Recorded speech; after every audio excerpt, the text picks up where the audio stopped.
Bon, alors, programme vidéo. J'avais pas prévu un truc pour les abonnés sur la FAQ. Ouais, si, je crois bien. C'était un top de mes coasters préférés. Ouais, bah go faire ça alors. C'est parti.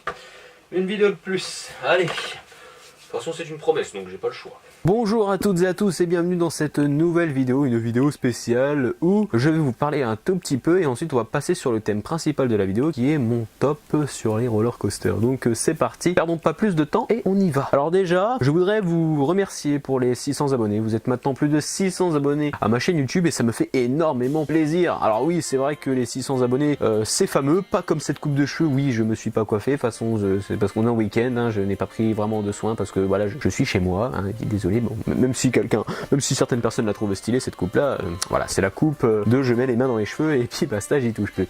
Donc oui, donc ça bref, c'est que les tailles, on s'en fout. Donc merci d'être plus de 600 abonnés à ma chaîne YouTube, ça me fait réellement plaisir. Et donc du coup, il va falloir que je vous parle un petit peu de la vidéo des 600 abonnés parce que oui, il y aura une vidéo pour les 600 abonnés et donc on va parler un petit peu en détail de cette vidéo, donc de son avancement parce que oui, elle a déjà commencé à être tournée, filmée, montée, mais elle n'est pas finie et je ne sais pas quand est-ce qu'elle va se terminer d'ailleurs. Donc je vais vous parler un petit peu de tout ça maintenant. Alors déjà, la vidéo des 600 abonnés, c'est un gros projet, c'est une grosse vidéo, c'est pas une petite vidéo que je peux tourner comme ça par-ci par-là, une FAQ, enfin un truc comme ça. Non, c'est une grosse vidéo qui demande beaucoup de temps. J'y ai mis tout décembre et tout début janvier pour réfléchir à un type de vidéo. Il y a quelques idées par-ci par-là qui sont sorties, mais au final, il y a une idée qui est ressortie début janvier et j'ai accroché directement à cette idée. Donc du coup, j'ai commencé à écrire cette vidéo début janvier, j'ai commencé à la tourner depuis début janvier, donc voilà, donc depuis début janvier elle est tournée, elle a commencé à être tournée, elle a commencé à être montée, elle a commencé à être écrite,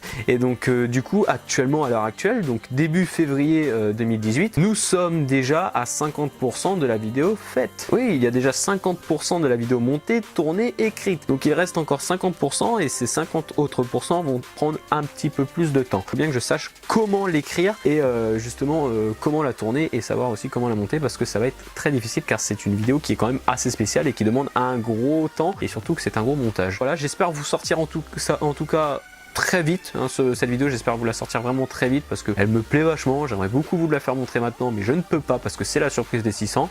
Donc on est actuellement à 606 abonnés sur la chaîne YouTube, ça augmente encore plus vite, je ne pensais pas atteindre les 600 abonnés aussi rapidement parce que quand j'ai commencé l'écriture et le tournage de cette vidéo, je n'étais qu'à 595 abonnés et maintenant j'en suis à 606, donc voilà, en 3 semaines j'ai gagné une dizaine d'abonnés. La vidéo, il y a déjà 50% fait de la vidéo sur les 600 abonnés, il y aura 50% d'autres qui vont être tournés dans les quelques jours à suivre, vont être tournés, montés, tout ça dans les quelques jours à suivre, je ne sais pas quand est-ce que ça va se faire, mais en tout cas j'espère vous la sortir pour fin février, début mars maximum. Donc du coup voilà, c'est tout ce que j'ai à vous dire pour l'instant pour la vidéo des 600 abonnés, mais bon, c'est pas le thème principal de cette vidéo parce que le thème principal de la vidéo, je vous en avais parlé sur ma vidéo FAQ, j'avais prévu de vous faire, enfin je vous avais promis de faire un top de mes coasters préférés. Beaucoup de gens pensent directement à un top 10, mais pour moi un top 10 c'est beaucoup trop long, il y a beaucoup trop de coasters et surtout que généralement quand il y a beaucoup de coasters ça peut changer. Donc du coup je me suis dit que je vais pas m'attarder sur un top 10 mais plutôt sur un top 5. Comme ça je suis sûr qu'un top 5 généralement ça bougera beaucoup moins qu'un top 10. Alors certes ça sera une vidéo qui sera plutôt courte du coup vu que c'est un top 5. Mais bon,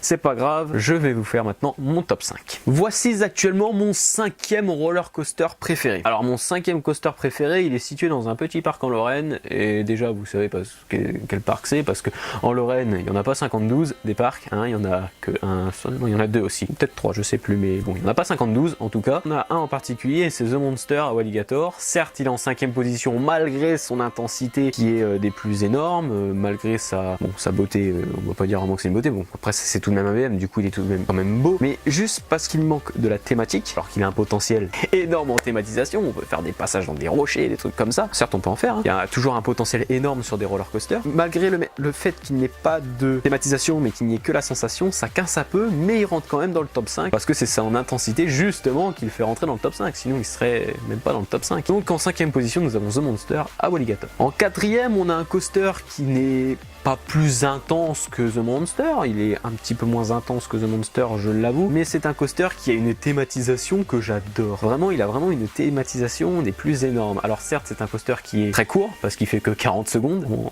très court, mais il a vraiment une thématisation que j'adore et une ambiance stylée. C'est tout simplement... Il y a mon chien qui va d'aboyer, c'est génial.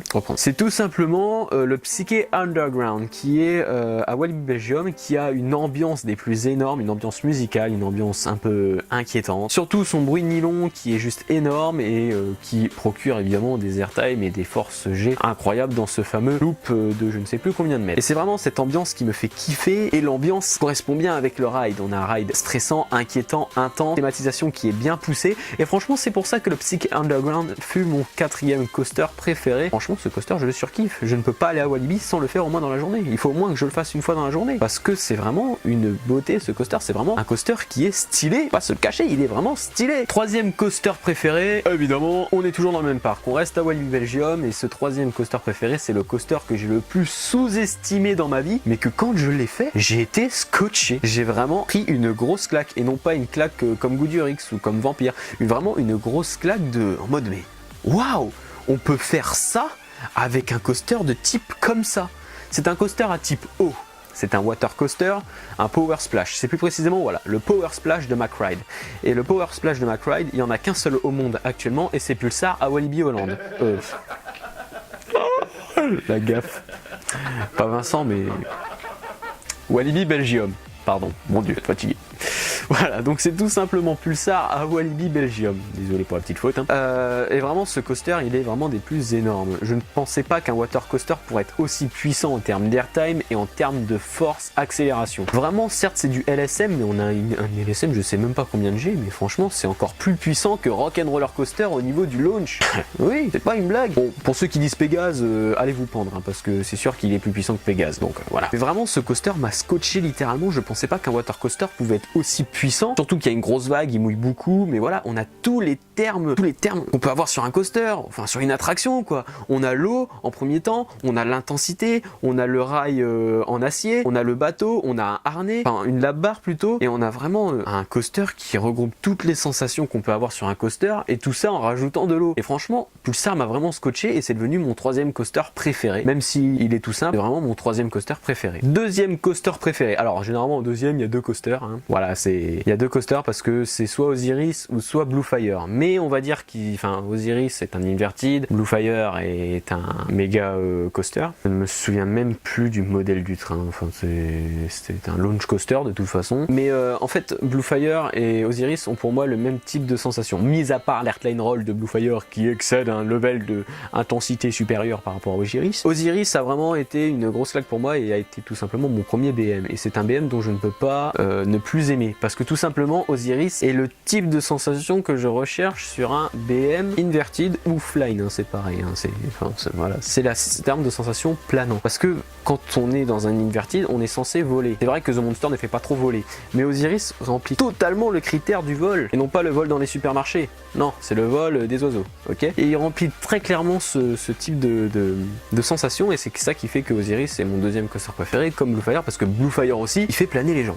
On peut pas se le mentir, on flotte dans les inversions sur Bluefire et pareil sur Osiris. Donc c'est pour ça que Bluefire et Osiris sont un petit peu au même niveau dans mon classement. Donc voilà, donc on a Osiris et Bluefire qui sont situés en même position. Mais dis donc, c'est quoi le premier coaster que tu préfères, Thomas? Eh bien oui, alors le premier coaster que je préfère, déjà c'est un BM et c'est un hyper coaster. Donc les 3 BM que j'ai fait sont rentrés dans mon classement quand même. Hein. C'est un hyper coaster, c'est tout simplement Silver Star à Europa Park qui est mon tout premier hyper coaster et qui est le coaster le plus rapide et le plus haut que j'ai fait dans toute ma vie coaster fan et dans toute ma vie tout court en fait. Le meilleur coaster que j'ai fait, certes il a pas des airtime de ouf quoique en fait il a des airtime assez variés. On a des airtime qui te font plus ou moins voler. Dans Silver Star on a des airtime qui sont plus ou moins bizarres. On a des airtime qui sont causés à cause des freins. Voilà quoi. Et on a une drop qui n'est certes pas très inclinée mais qui fait quand même son effet de drop d'hyper coaster. Et surtout que la hauteur elle en jette vraiment. C'est mon coaster préféré parce qu'on a vraiment la hauteur, la vitesse. Les sensations sont différentes tout au long du ride. Vraiment c'est pour ça que Silver Star est mon coaster préféré parce qu'on a plusieurs types de sensations dans le même ride. On a des airtime plus puissants à certains moments, moins puissants à d'autres moments. On a des prises de vitesse dans les creux, moins de prises de vitesse de temps en temps. On a un S-turn qui colle pas mal, enfin qui déboîte pas mal. Franchement, je trouve ça vraiment pas mal et Silver Star entre très bien en première position dans mon classement. Alors c'est vrai que je n'ai pas encore fait Shambhala et si je fais Shambhala, les gens vont dire oui c'est vrai Silver Star sera un peu en premier, sachant que voilà, Shambhala c'est à peu près le même je dis plus sensation, surtout blond quoi. Oui, c'est vrai que Shambhala pourrait peut-être passer premier, mais pour l'instant c'est Silver Star parce que Shambhala je ne l'ai pas fait. Et donc voilà, cette vidéo est à présent terminée, j'espère qu'elle vous a plu. Comme je l'ai dit, c'est un top 5 que j'ai fait. Encore merci pour les 600 abonnés, j'espère que cette vidéo t'a plu. Si elle t'a plu, tu peux lâcher un petit pouce bleu, tu peux t'abonner, tu peux la commenter, tu peux faire tout quoi. Si tu t'abonnes, mets la petite cloche à côté de abonner pour recevoir les notifications pour les prochaines vidéos. Moi en tout cas j'ai plus rien à te dire pour le moment. J'espère que votre année 2018 sera remplie de parcs. Moi en tout cas je vais essayer de faire de mon mieux pour vous proposer un maximum de parcs variés. Et donc du coup voilà, donc moi je vous laisse et je vous dis à plus pour de prochaines vidéos.